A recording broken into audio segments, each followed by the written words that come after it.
Good morning everyone. This is a special short video. Well, it'll be fairly short. I covered this a while back for one of my subscribers, Chris, who is interested in the plants as well. So what I'll do, I'll go through the garden, sort of pausing on some of the plants. Where I know the names, I'll give them. Where I don't, I don't.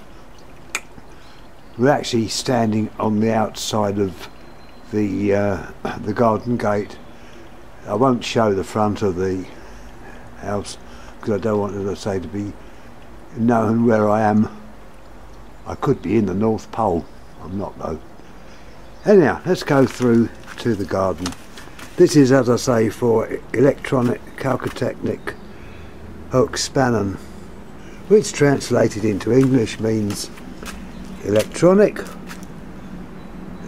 cold technique or refrigeration, and Hochspannen, which is high voltage, which this gentleman knows quite a bit about.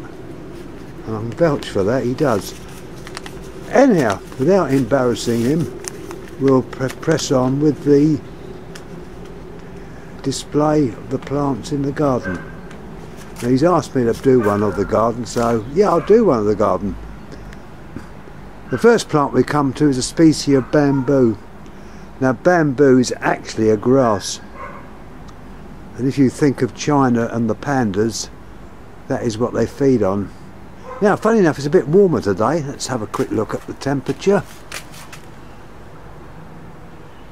There's the temperature there, so we're not too bad. It's just below 40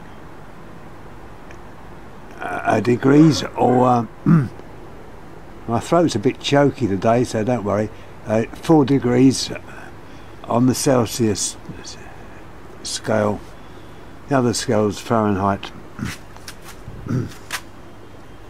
Anyhow, let's just close the gate up. Right. There's a few more bamboos there. These have been there quite a few years.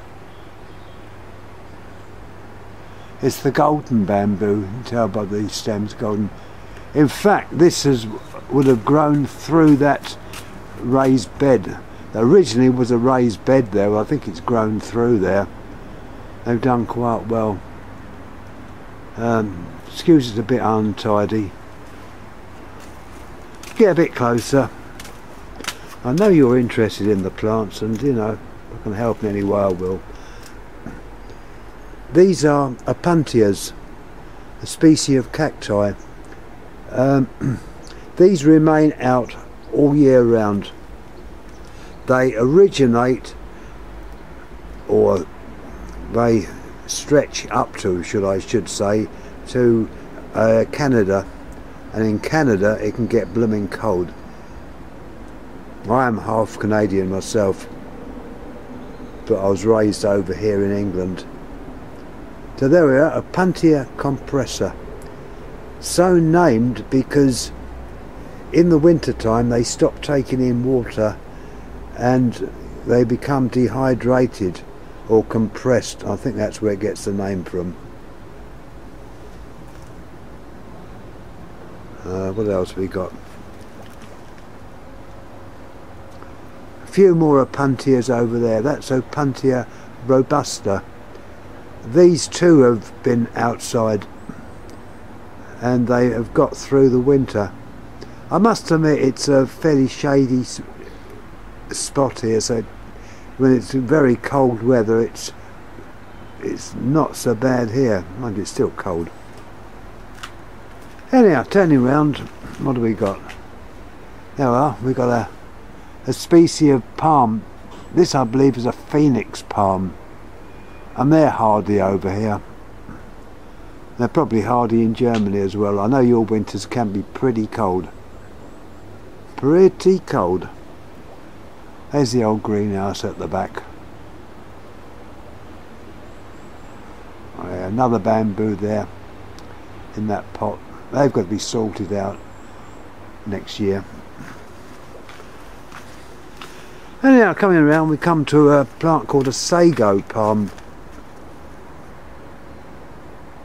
Now these, well, this particular species seems to withstand cold weather. It's been out for several, well, more than several years, and it comes through, flowers up. It's a species of cycad. It's one of the primitive plants. They call it a sago palm. Why they call it a sago palm, I don't know, but that's what they call it. It's a species of cycad.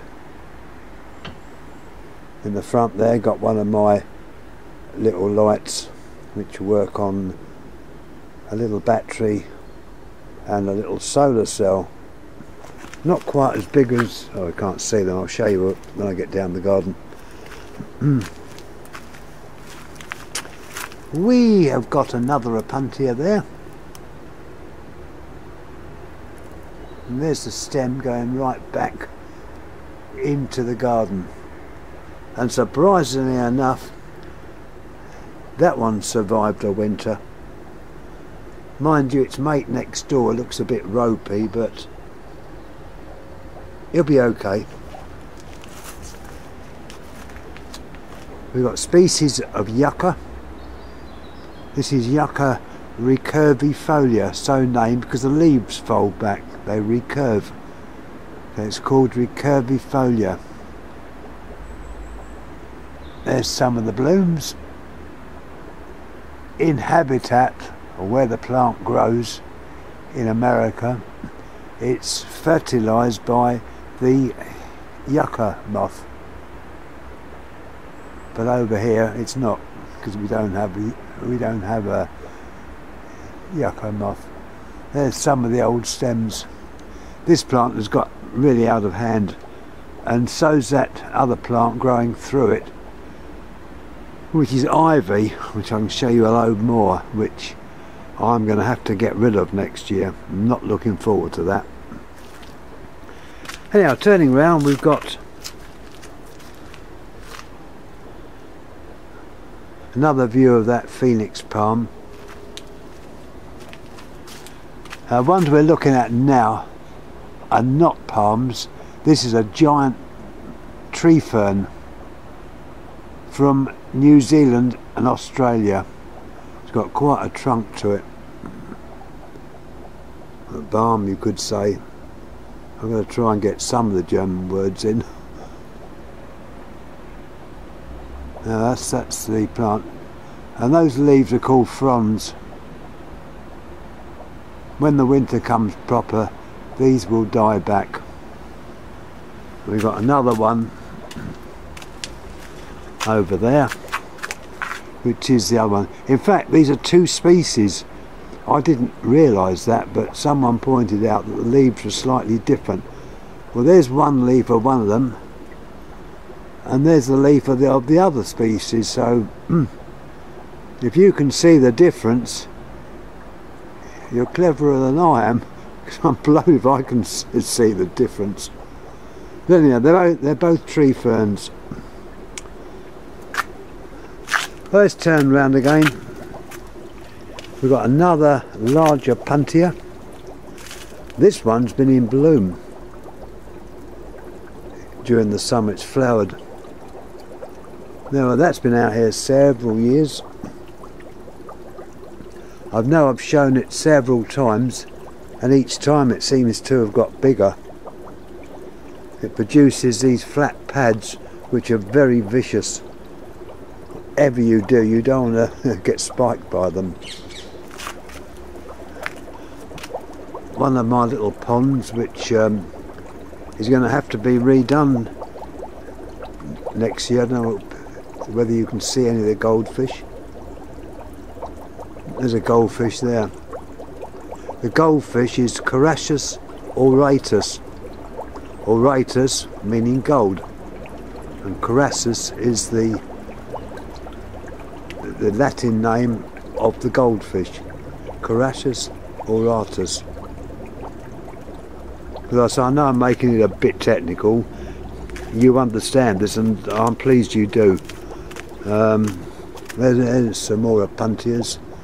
By the way, the word Opuntia was named after a town name. by a gentleman by the name of Taunthorpe. Don't ask me where the town was. It's Opus was the name of the town, but that's what this plant was named after, by Mr. Taunthorpe. We've got a different species there.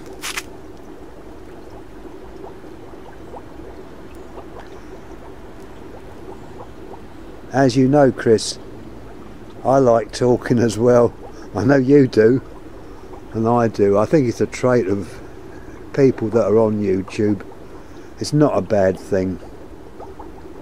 I think it's a good thing. Now, don't look at the pile of rubbish there. That's to be burnt sometime when it dries out. Have a quick view of my satellite receiver. This is pointing in the direction of the south. You've got an LMB, that's that part at the end there, low noise block, and I can receive stations from parts of Europe that are free to air. When I say free to air, you don't need a viewing card. I can get a lot of your German stations. I don't think I get all of them, but I get some of them. Mind you, understanding them is totally different, but I can get them.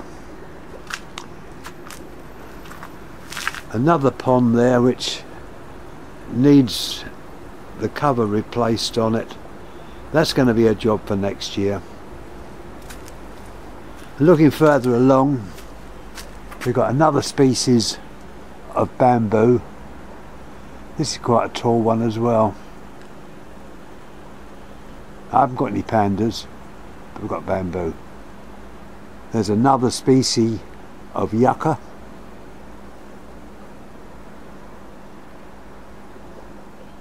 There's the other one there in bloom, or has been in bloom. Turning around again next to the satellite so you get an idea of where we are in the garden, is yet another bamboo.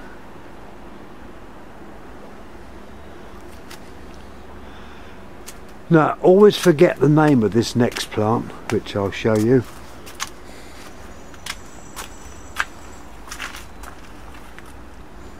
I don't want to make this video too long. I don't want to drive you to sleep.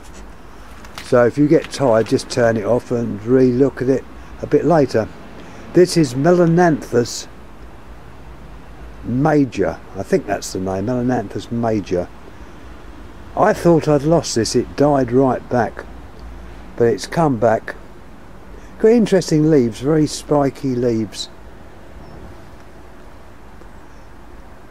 I think it's Melananthus major. If I'm wrong, someone will hopefully correct me.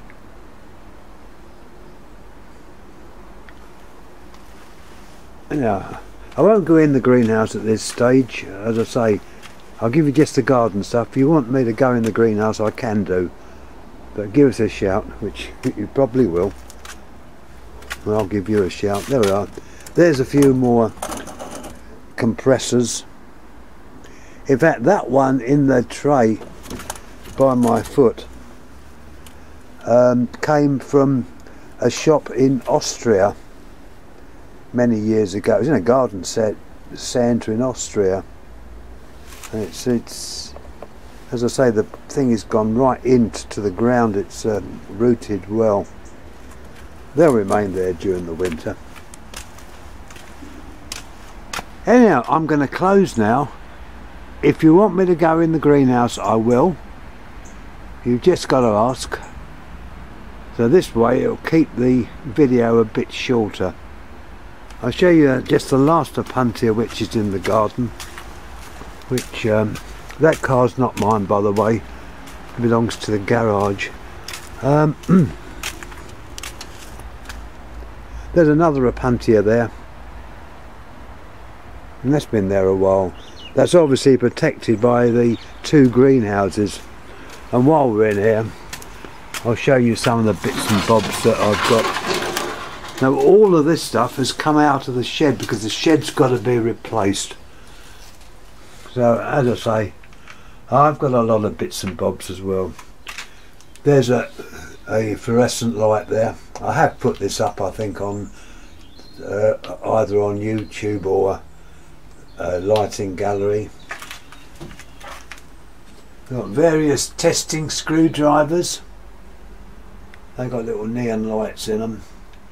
Some of those are actually vintage. I'll show you this one. That one's a very old Philips, made by Philips. The neon bulb is in there, and obviously you touch it in the socket like so, and it glows if you're on the live side. Another fluorescent fitting there. As I say, I can show you all these closer up, but this is just a general shot showing you what I've got.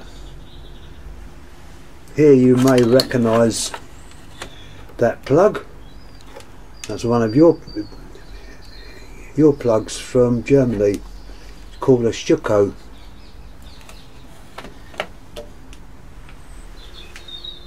Solar panel. Various tools, screwdrivers, pliers, cutters. There's all kinds of things in here. As I say, this is waiting for me to get the new shed in the springtime. At the back there, those glass things are not lamps, they're Crooks radio tubes, I think they're called. They work on daylight. As the light shines on them, so they revolve. One side's black and the other side's white. You can probably see it. I can't stretch across there because there's too much stuff in the way. But that's what invented by Mr. Crooks, of high vacuum stuff, and tubes using high voltage electric. You've probably heard about them, so you know you would have found out. Anyhow, I'm virtually come to the end of this one. You let us know if you want me to go in the greenhouse. I think I've covered all the bits in here. A couple of magnets there. We've got an outside light. This one is yeah, a fluorescent. There's the lamps in there. I don't know if these are made still. I don't think so. They've probably been replaced by LED. I can show you the LED one I've got at the end.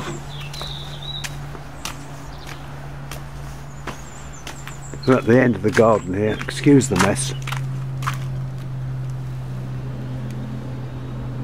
And that's LED light. That's quite bright. I'll put that down a bit because it does shine quite bright. It's virtually there just as a deterrent for any burglars that might come in. The other greenhouse is there, which needs a bit of glass put in it. Anyhow, Chris, I hope you've enjoyed the little tour. You look up now, you can see the top of the house with the solar panels and the TV aerials.